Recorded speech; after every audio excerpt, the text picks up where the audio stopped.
ม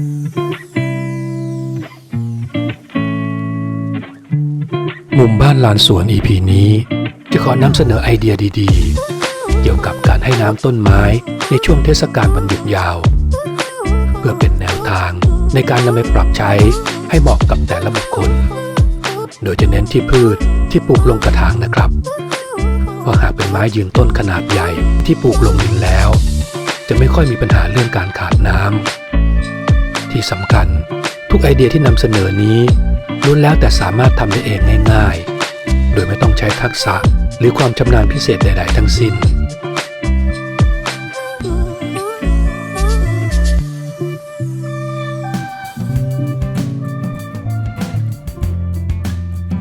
เมื่อเทศกาลวันหยุดยาวมาถึงทีไรหลายคนมีแผนที่จะท่องเที่ยวต่างจังหวัดหรือต่างประเทศติดต่อกันเป็นเวลาหลายวันแต่ก็อดห่วงต้นไม้ที่ฟูมฟักกันมาทั้งปีว่าจะอยู่รอดปลอดภัยจนหมดเทศกาลนี้หรือไม่ทำให้หลายๆคนเที่ยวไปกังวลไปจึงสนุกกันได้ไม่เต็มที่มาลองเปิดใจรับชมและพิจารณากันดูนะครับว่าแนวทางไหนที่เหมาะกับตัวเราเองที่สุดจากนั้นก็ไปเตรียมตัวและลงมือทำกันได้เลยแล้วจะพบว่าการท่องเที่ยวในวันหยุดที่จะมาถึงนี้ของคุณจะสนุกและแตกต่างกว่าทุกครั้งเพราะไม่ต้องกังวลเรื่องการให้น้ำต้นไม้ตลอดทริปการเดินทางนั่นเอง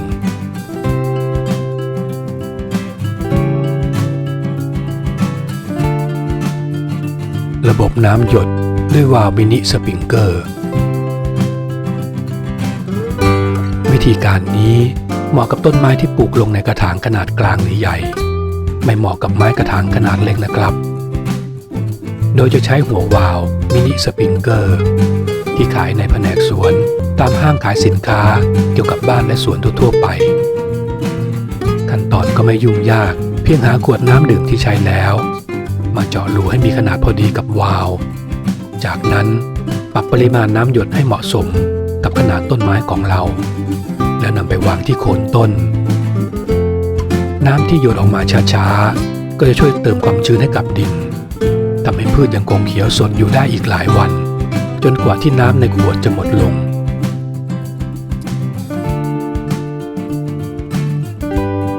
กาบมะพร้าวคลุมหน้าดินวิธีการนี้เหมาะกับพืชที่ปลูกลงกระถางขนาดกลางวิธีการง่ายๆเพียงนำกาบมะพร้าวแช่น้ำเอาไว้ล่วงหน้า 1-2 วันที่ต้องแช่น้ำเอาไว้หลายวันก็เพราะจะเป็นการช่วยให้กาบมะพร้าวดูดซับน้ำเอาไว้จนอิ่มตัวเต็มที่นั่นเองขั้นตอนง่ายๆเริ่มต้นด้วยการรดน้ำพืชให้ชุ่มเต็มที่และนำกาบมะพร้าวที่ขึ้นจากน้ำมาโปะที่หน้าดินในกระถางจากนั้นให้นำถุงพลาสติกมาหุ้มกระถางและรัดปากถุงให้มิดชิดเพื่อให้ความชื้นระเหยออกน้อยที่สุดจากนั้นยกไปวางในที่ได้รับแสงแดดลำไรระบบควบแน่นแบบชั่วคราววิธีการนี้เหมาะกับต้นไม้ที่ปลูกในกระถางขนาดเล็กโดยนำหลักการของการปักชำระบบควบแน่นมาใช้กล่าวคือเป็นการจำกัดความชื้นให้หมุนเวียนภายในพื้นที่ที่ควบคุมวิธีการนี้สามารถเตรียมการล่วงหน้าก่อนออกเดินทางได้หลายวันจึงช่วยลดปัญหาวุ่นวายก่อนการเดินทางท่องเที่ยววิธีการคือให้นำต้นไม้ของเรารดน้ำให้ชุ่มแล้วนำไปห่อด้วยถุงพลาสติกใสรัดปากถุงให้สนิทป้องกันไม่ให้อากาศภายในรั่วออกมาภายนอกได้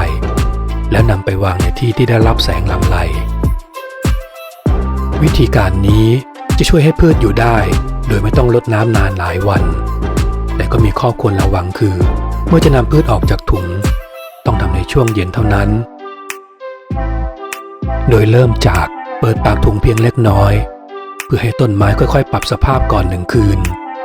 เช้าวันรุ่งขึ้นให้เปิดปากถุงออกแล้วรดน้ำให้ชุ่มตั้งทิ้งเอาไว้ในถุงต่ออีก 1-2 วันหลังจากออกจากถุงก็ควรวางให้พืชปรับตัวประมาณ1 สัปดาห์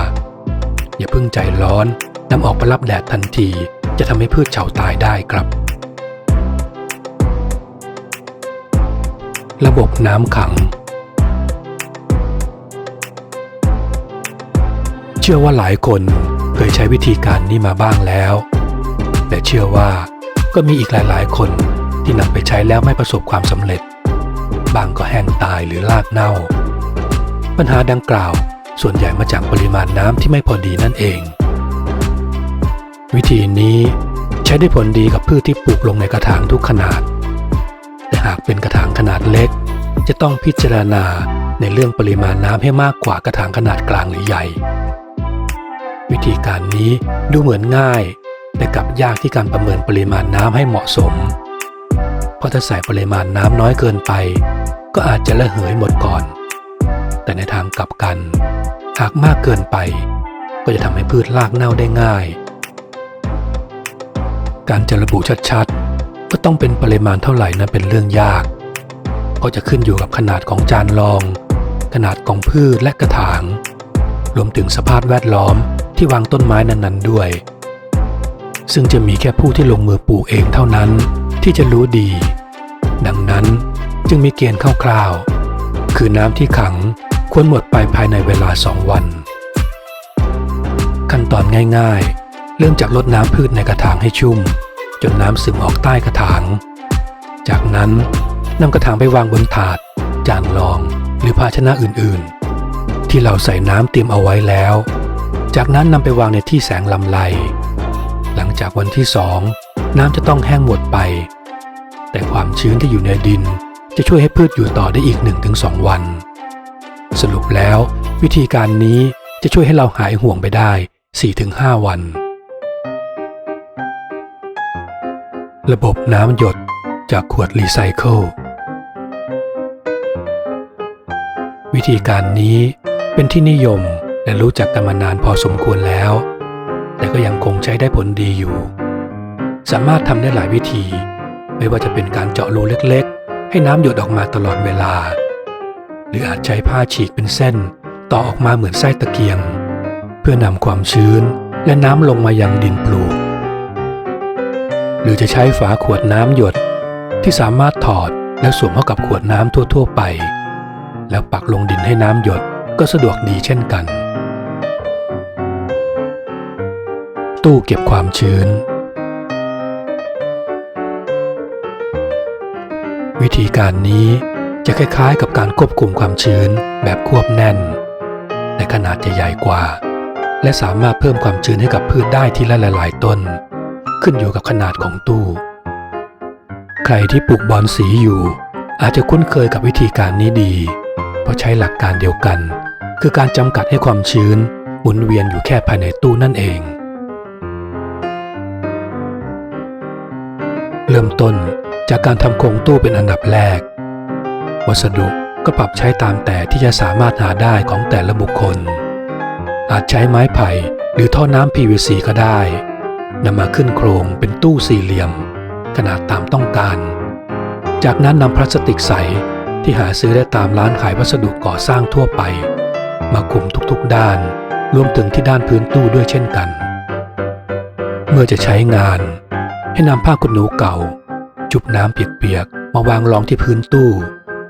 จากนั้นนำต้นไม้ที่รดน้ำชุ่มดีแล้วมาวางบนผ้าขนหนูภายในตู้นี้อีกทีน้ำและความชื้นที่ระเหยจากผ้าขนหนูเครื่องปลูกรวมถึงการคายน้ำของพืชในแต่ละวันก็จะหมุนเวียนอยู่ภายในตู้ทำให้พืชได้รับความชื้นอยู่ตลอดเวลาข้อควรระวังสำหรับวิธีการนี้ก็คือต้องแน่ใจว่ารอยต่อของพลาสติกที่คลุมต้องแนบสนิทหรือไม่มีช่องให้อากาศรั่วได้โดยหากพบว่าถ้ามีรอยรั่วหรือรอยต่อไม่สนิทก็ให้ใช้เทปกาวแบบใสปิดที่รอยรั่วนั้นอีกที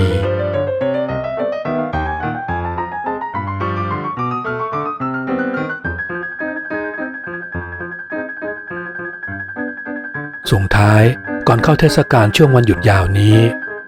ก่อนออกเดินทางท่องเที่ยวก็อย่าลืมสำรวจพืชในกระถางอีกครั้งนะครับว่า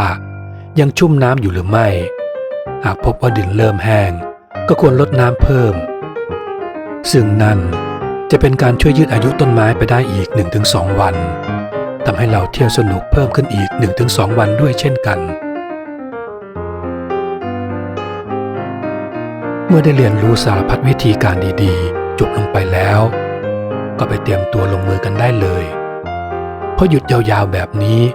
มีเหลือใครอยากจะอยู่แต่บ้านคอยรดน้ำต้นไม้ทุกวันเดินทางปลอดภัยเที่ยวให้สนุกกันนะครับ